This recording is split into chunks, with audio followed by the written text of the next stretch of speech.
जरा सोचिए, एक तरफ एक ऐसा खौफनाक क्राइम सीन जहां एक इंसान के शरीर के 300 से ज्यादा टुकड़े कर दिए गए हों, और दूसरी तरफ उसके लिए सजा क्या मिली? सिर्फ 3 साल और 10 साल की कैद। मतलब ये फैसला इतना विवादित रहा कि हर कोई सोचने पर मजबूर हो गया कि भारत के सबसे क्रूर अपराधों में से एक का नतीजा इतनी हल्की सजा कैसे हो सकता है? The Neeraj Grover case, anatomy of a controversial verdict. आज के इस विश्लेषण में हम 2008 के इस बेहद चर्चित और हाई प्रोफाइल केस की टाइमलाइन, पुलिस की ढुलमुल जांच और उन कानूनी तर्कों को बिल्कुल निष्पक्ष तरीके से डिकोड करेंगे जिन्होंने पूरे देश को झंझोड़ कर रख दिया था। The fatal triangle. अब ये सब असल में शुरू कैसे हुआ? इसे समझने के लिए हमें सबसे पहले उस जानलेवा त्रिकोण यानी उन 3 लोगों को देखना होगा जो इस पूरी त्रासदी के केंद्र में थे। देखिए, इस पूरी कहानी में 3 मुख्य किरदार हैं। पहले हैं नीरज ग्रोवर, जो उस वक्त सिर्फ 25 साल के थे और एक बहुत ही सक्सेसफुल टीवी एग्जीक्यूटिव थे। दूसरी है मारिया सुसाईराज, जो उस समय एक स्ट्रगलिंग कन्नड़ एक्ट्रेस थीं और मुंबई में अपना कैरियर बनाने की कोशिश कर रही थीं। और तीसरे व्यक्ति हैं एमिल जेरोम मैथ्यू, जो इंडियन नेवी में लेफ्टिनेंट थे और साथ ही मारिया के मंगेतर भी थे। अब हुआ यूं कि नीरज मारिया को टीवी इंडस्ट्री में सेटल होने में मदद कर रहे थे, एक तरह से उनके मेंटर बन गए थे।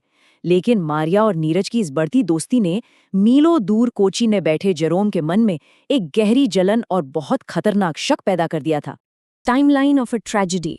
चलिए, अब जरा टाइमलाइन पर नजर डालते हैं और देखते हैं कि कैसे ये शक 6 और 7 मई 2008 के बीच एक खौफनाक टकराव में बदल गया। यहाँ जो बात सबसे ज्यादा हैरान करती है वो ये है कि कैसे एक मामूली सा शक इतनी जल्दी जानलेवा रूप ले सकता है। देखिए, 6 मई की रात 10:30 बजे नीरज मारिया के मलाड वाले नए अपार्टमेंट में उन्हें शिफ्टिंग में मदद करने जाते हैं। ठीक 1 घंटे बाद यानी 11:30 बजे जेरोम की चीज से मारिया को कॉल करते हैं और बैकग्राउंड में नीरज की आवाज सुन लेते हैं। जेरोम का गुस्सा 7वें आसमान पर पहुंच जाता है और वो बिना कुछ बताए अगली ही सुबह मुंबई की फ्लाइट पकड़ लेते हैं। 7 मई की सुबह 7:30 बजे जेरोम अचानक मारिया के दरवाजे पर आ धमकते हैं। उनका इस तरह अचानक आना हालात को इतनी तेजी से बिगाड़ता है कि तुरंत एक भयानक बहस शुरू हो जाती है, जो पलक झपकते ही हाथापाई में बदल जाती है और नतीजा, जेरोम वहीं पास रखे किचन के चाकू से नीरज की हत्या कर देते हैं। अ ग्रूसम कवर अप। हत्या तो हो गई, लेकिन इसके बाद जो हुआ वो और भी ज्यादा रोंगटे खड़े करने वाला था। उन्होंने पुलिस को नहीं बुलाया, बल्कि एक बहुत ही खौफनाक और कोल्ड ब्लडेड कवर अप शुरू किया। सबूतों को मिटाने के लिए उन्होंने जो तरीके अपनाए वो बहुत ही सुनियोजित थे। हत्या के तुरंत बाद मारिया पास के एक मॉल में जाती हैं। वहां से वो बड़े ट्रैवल बैग्स, एक और चाकू, नए पर्दे और एयर फ्रेशनर खरीद कर लाती हैं। इसके बाद नीरज के शरीर को बाथरूम में घसीटा जाता है और बेहद बेरहमी से टुकड़ों में काट दिया जाता है। फिर उन टुकड़ों को नए बैग्स में पैक करके एक उधार ली गई कार में रखा जाता है और अंत में वो दोनों शहर से दूर मनोर के जंगल में जाते हैं, बैग्स पर पेट्रोल डालते हैं और आग लगा देते हैं। बात यहीं खत्म नहीं होती। खून के धब्बे छिपाने के लिए उन्होंने अपार्टमेंट की दीवारों पर नया पेंट तक कर दिया था। एकदम परफेक्ट क्राइम करने की पूरी कोशिश की गई थी। The bungled investigation. अब इतने शातिर कवर अप के बावजूद पुलिस ने उन्हें आखिर पकड़ ही लिया। लेकिन असली कहानी तो अब शुरू होती है। जब केस कोर्ट में पहुंचा तो अभियोजन पक्ष यानी पुलिस और सरकारी वकीलों का केस खुद उनकी अपनी ही गलतियों से बहुत कमजोर पड़ चुका था। पुलिस और फॉरेंसिक की ये कमियां वाकई हैरान करने वाली थीं।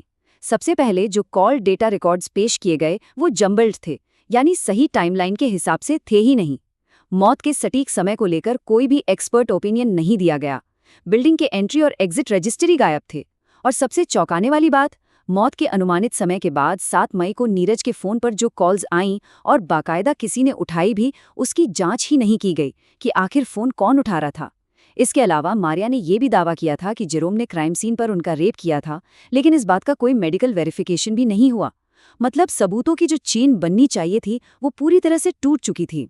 Trial and changing confessions. जब ये मामला इन्हीं अधूरी जांच रिपोर्टों के साथ अदालत में पहुंचा तो पूरी बहस पुलिस की इन्हीं खामियों और मारिया के बदलते बयानों पर आकर टिक गई।